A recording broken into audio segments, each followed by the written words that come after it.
Bonjour à tous, bienvenue dans le 12-45. Voici les titres de ce journal. La drépanocytose est une maladie génétique qui sévit pour la plupart du temps en Afrique. Vivre avec ce mal est aujourd'hui possible. Les acteurs de la santé sensibilisent sur les moyens de prévention et de prise en charge. Un projet numérique d'aide à la participation citoyenne. Il s'agit du projet Cité.bj qui entend améliorer à terme la participation des citoyens à la gouvernance locale. On en parle dans ce journal. S'affirmer sur son lieu de travail est un véritable challenge pour les femmes, loin d'être liées à la confiance en soi. Cela dépend de plusieurs autres facteurs dont nous vous parlerons dans cette édition.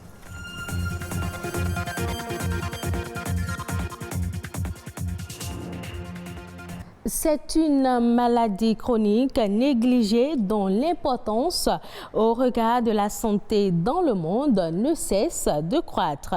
La drépanocytose est une affection invalidante qui dure toute la vie.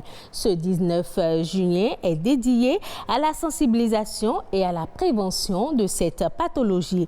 Peut-on vivre aujourd'hui avec la drépanocytose? Quelles sont les actions nécessaires pour améliorer la vie de ceux qui vivent avec cette maladie invalidante? Élément de réponse dans ce reportage de Rodrigue Babaguito. C'est à l'âge de 19 ans que cette jeune patiente apprend qu'elle est drépanocytaire. 2 ans après, elle doit faire face à une complication chronique de la maladie. Ses os se détériorent. C'est pas facile. Quand les crises viennent, on a mal partout. On prend nos comprimés. On a juste envie que les douleurs cessent. Impuissante face à cet état de son enfant, une mère dont la voix trahit le lourd regret que les yeux arrivent facilement à ne pas exprimer.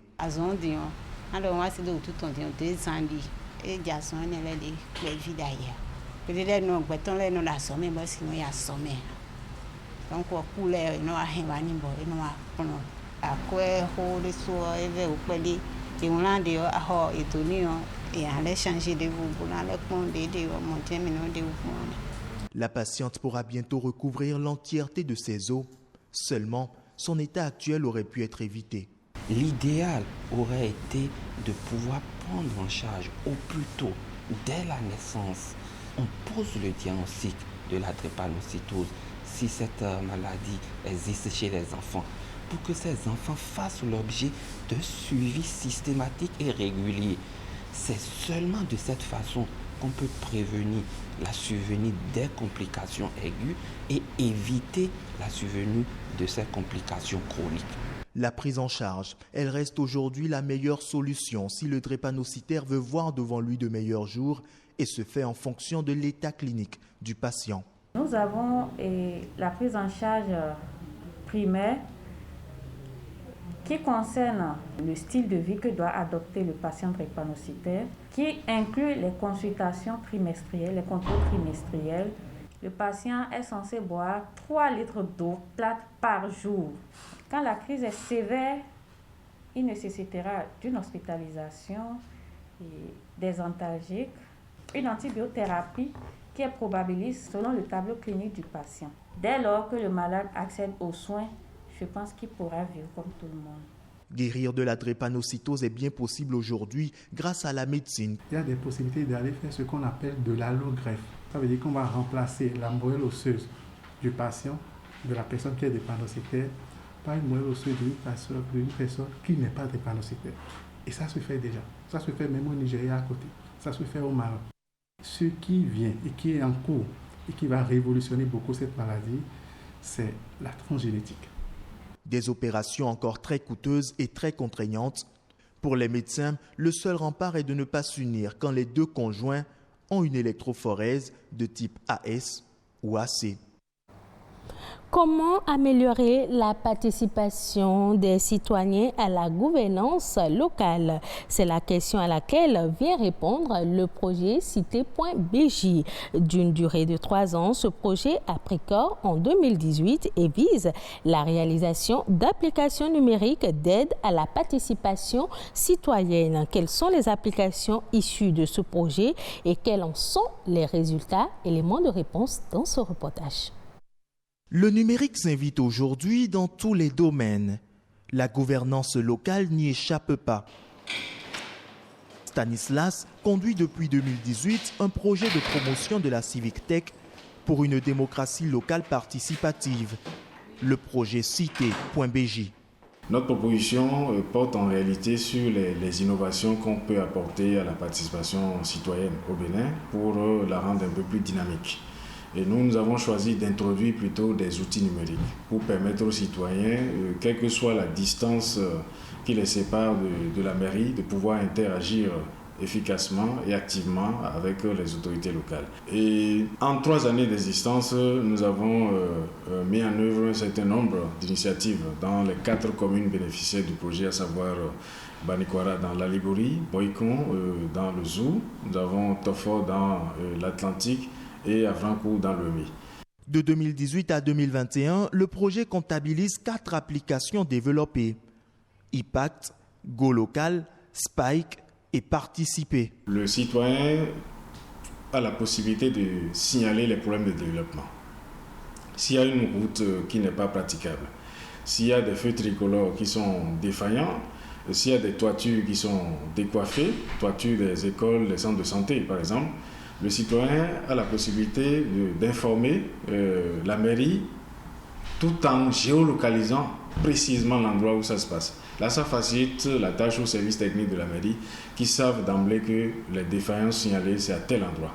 Les peines des autorités locales et des citoyens sont réduites avec ce bloc d'applications numériques. Sur la base de ces applications, nous avons pris en compte le genre. Ça prend en compte la population à la base. À travers les smartphones, les populations peuvent poser même des questions aux maires, peuvent donner leur point de vue sur des actions que mène la mairie de Banikwara. Lorsque nous avons vulgarisé l'application Impact qui parle des plaintes et des suggestions, il y a eu beaucoup de plaintes, des milliers qui sont envoyées, si bien que la mairie est débordée. Le projet Cité.bj marque un tournant dans la transformation des communes en Smart Cities. Beaucoup de personnes ont tendance à confondre le manque de confiance en soi avec le manque d'affirmation, mais c'est tout autre chose.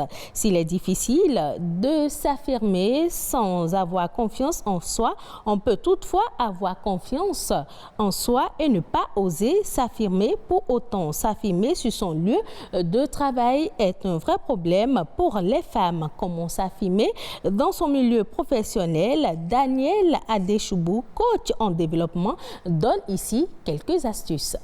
La plupart du temps, s'affirmer sur le lieu de travail ne dépend pas seulement d'un seul aspect de la vie. Il ne s'agit pas seulement du physique. S'affirmer sur le lieu de travail commence également avec vous qui développez des valeurs. Parce que souvent, votre valeur vous donne de la valeur de l'entreprise.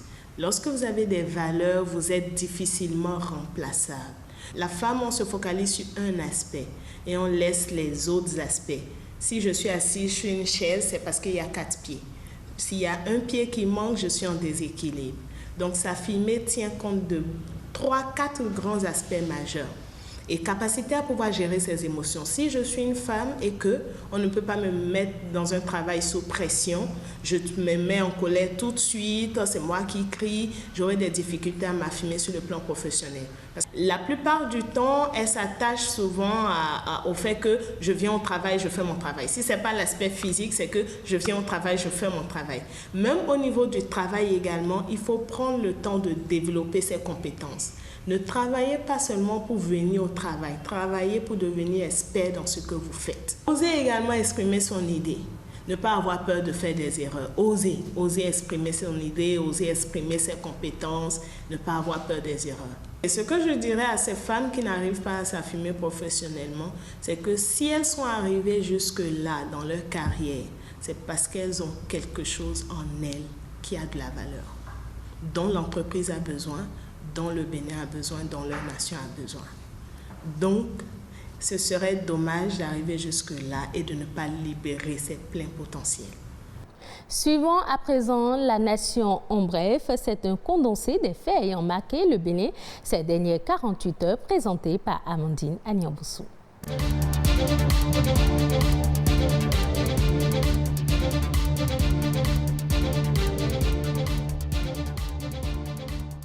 Dans la délivrance des différents documents de séjour, les représentations diplomatiques doivent désormais tenir compte des actes issus des réformes sur l'état civil au Bénin. Pour permettre aux missions consulaires accréditées au Bénin de s'imprégner des 10 actes, l'Agence nationale d'identification des personnes a organisé un atelier d'information à leur endroit, un rendez-vous de promotion des produits d'identification en cours en République du Bénin. L'atelier vise une mise à jour de l'information au niveau de toutes les missions consulaires impliquées dans la manipulation des nouveaux actes. La rencontre donne l'occasion aux missions consulaires accréditées au Bénin de mieux se familiariser avec la nouvelle forme des actes et les moyens de leur authentification afin que des actes frauduleux ne soient pas introduits dans les services diplomatiques. Le gouvernement au chevet des sinistrés de Ouida, l'inondation fait des victimes dans certaines localités de la commune. Une délégation gouvernementale témoigne la compassion et la solidarité de l'État aux sinistrés. Ils reçoivent une aide financière, des kits humanitaires et bien d'autres produits d'utilité. Les raisons de cette inondation sont bien connues. Selon un communiqué rendu public par le ministre du Cadre de vie et du Développement durable, la fermeture de l'embouchure, la Bouche du Roi, en février dernier, est à la base de ce phénomène. Cette situation n'est pas sans conséquences. L'autorité ministérielle a invité les populations touchées à la vigilance, à la prudence et au respect des règles d'hygiène. Le port du casque devient obligatoire pour tout conducteur et passager de véhicules à moteur à 2 roues dans le département du littoral. Les populations de Cotonou ne peuvent donc plus circuler sur des engins à 2 roues sans porter un casque de protection. Un arrêté préfectoral fait obligation aux citoyens roulant à 2 roues de se munir de leur casque. Il leur est également interdit de remorquer plus d'un passager. Le directeur départemental de la police républicaine et le commissaire central de la ville de Cotonou sont chargés de l'application stricte de ces dispositions.